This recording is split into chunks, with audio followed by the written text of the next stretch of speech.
Seahawks Today coming up in just a few moments from right now, but before we do, my boss James Yoder told me that if we don't get to 500 likes on this video, then we're going to become an LA Rams channel and cover the defending Super Bowl champions. So, if you want more daily Seattle Seahawks content, like the video. Let's get to 500 likes today so we can continue to cover your Seattle Seahawks here on Seahawks Today.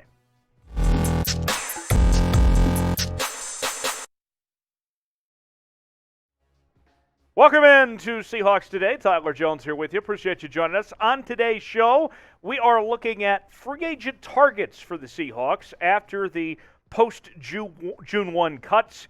I have 5 options to look at for the Seahawks. Let's go ahead and get started at the center position. JC Tretter is still available at this point in time. And if you look back at last year, he only missed one game. In fact, actually the last 5 seasons. And last season only allowed 1 sack with the Cleveland Browns. A very solid season in 2021 for Tretter. He also serves as the NFLPA president. And there's 2 ways to look at that, depending on who you ask. Some people see that as a very good leadership quality. Others will say that could be a distraction of sorts, that he's on the PA side of things. And some people are saying that's one of the biggest reasons why he remains unsigned at this point is because of his connections to the NFLPA. So it really depends on who you ask on that situation there. The advanced statistics from Pro Football Focus on JC Tretter, you can see he only allowed 1 hit last year and 8 hurries. His PFF run game pretty solid as well at 74.8. So that's the numbers on JC Tretter. Let's look at Ereck Flowers now.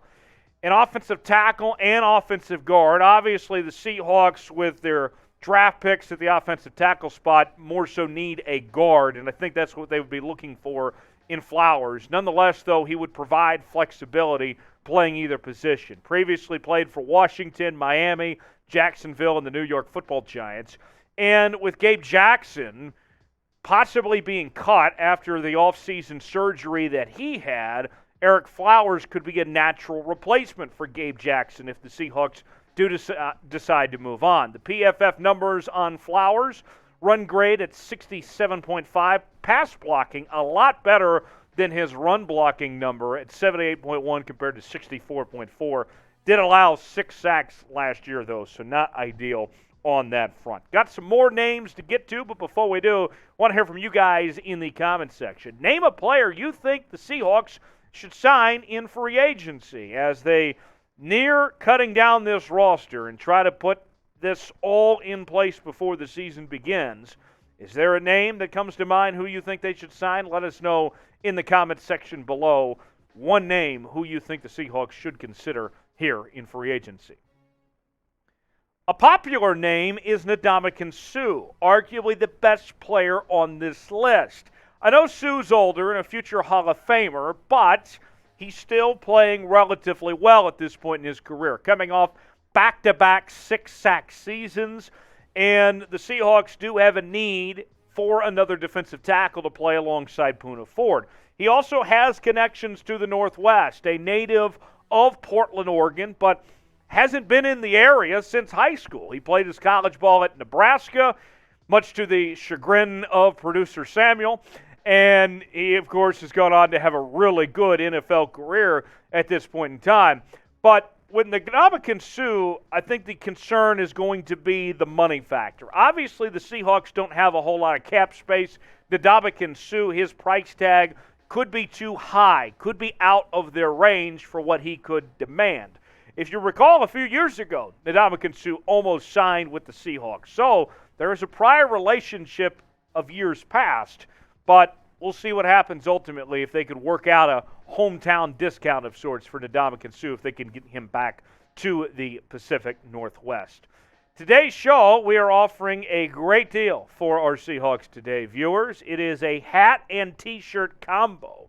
You can see it says Emerald City Football on it. It looks awesome, and the best part about it is that it's 40% off. The only way that you can get this is if you go to chatsports.com/12combo to get your hands on this duo. Comes in all shapes and sizes, and you're going to love what you'll be styling in, whether it's working in the yard or going to Lumen Field this season, you need to make sure that you get this T-shirt and hat combo right now. 40% off chatsports.com/12combo. That's chatsports.com/12combo. The next one is probably the most popular player on our list today. KJ Wright, outside linebacker, last year played with the Las Vegas Raiders and, of course, has a long track record with the Seattle Seahawks, played for the team in 2011 and through 2020, won a Super Bowl and made the Pro Bowl in 2016. Now, with KJ Wright, with the Seahawks going to this new 3-4 defense under Clint Hurtt, he might not necessarily fit, and that's what we've been hearing a lot from Seattle management. What we've heard from John Schneider and Pete Carroll about KJ Wright is that they want to see KJ Wright back in Seattle, but the talk there has been in a non-football role. Look, at this point in time, KJ Wright is not going to cost a whole lot of money. Maybe there's a middle ground of sorts where KJ Wright could play 1 or 2 more years in Seattle, and then you transition him to that non-football role here. I get it, it might not be ideal in this defensive scheme, but KJ Wright could be a great leader. He wants to be in Seattle, and with what we know with this Seahawks team heading into 2022 of how behind the 8 ball they are compared to other teams in the league, if he could coach up a lot of these younger players and provide that veteran presence and be a sound leader in that locker room and then transition to that off-the-field role, that could be an ideal fit. So we'll see what happens, but KJ Wright certainly would be a popular one among the fans. Every time we talk about KJ Wright here on this channel, people get excited about it. So we'll see if they can get something done for KJ Wright. Speaking of KJ Wright, I want you guys to weigh in. Of all those great years, including the Super Bowl title, what's your favorite KJ Wright memory? Let me know in the comments section what comes to mind with KJ Wright of that great run that he had with the Seahawks. Will there be a second one? That remains to be seen. If there is a second run, you'll be the first to know here on Seahawks Today as we are covering this team nonstop, 24/7, 365 days a year of free Seattle Seahawks content. Subscribe now, youtube.com/Seahawks TV, so you never miss an episode of Seahawks Today. Turn on those notifications as well, and you'll be glad you did here on Seahawks Today. One more name for you, Anthony Barr. Had a really good run with the Minnesota Vikings, 4-time Pro Bowler. And throughout his career, we've seen him play in a 4-3 defense. But I think when you look at Anthony Barr and his potential, he could really fit, I think. He could thrive in a 3-4 defense. We could see him become a sack behemoth of sorts, Anthony Barr. He would be fun to watch. I think this is kind of an outside-the-box idea for him to go to Seattle and learn a new defense and do things that way. And the one thing that does catch my attention that's sort of alarming with Anthony Barr, although that he's had a very good career, he is on the back end, and we haven't seen him fully healthy since 2017.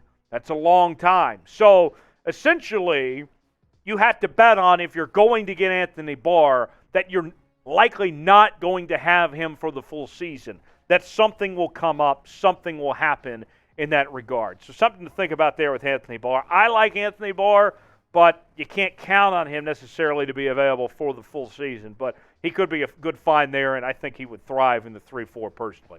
So to recap, here are our 5 targets, the names that we gave you.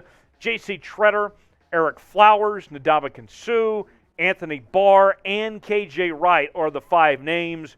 And, you know, of those 5 names, personally, I think my first choice would be Ndamukong Suh. I don't know if you can necessarily get the money to work out with Ndamukong Suh, but if you can, to me, that would be a good find. JC Tretter as well would be a good fit. And I know our Dolphins host, Will Scott, has been all over JC Tretter. I would love nothing more than to see him end up in Seattle and get to laugh at Will Scott, as I tend to do from time to time around here. But nonetheless, those are the 5 names. I want to hear from you guys. Of those 5 that we listed, who was your favorite free agent target on today's show? Was it JC Tretter, Ereck Flowers, Ndamukong Suh, Anthony Barr, KJ Wright? Give me a name of those 5 that was your favorite that we listed on today's show. And thanks for joining us here on Seahawks Today.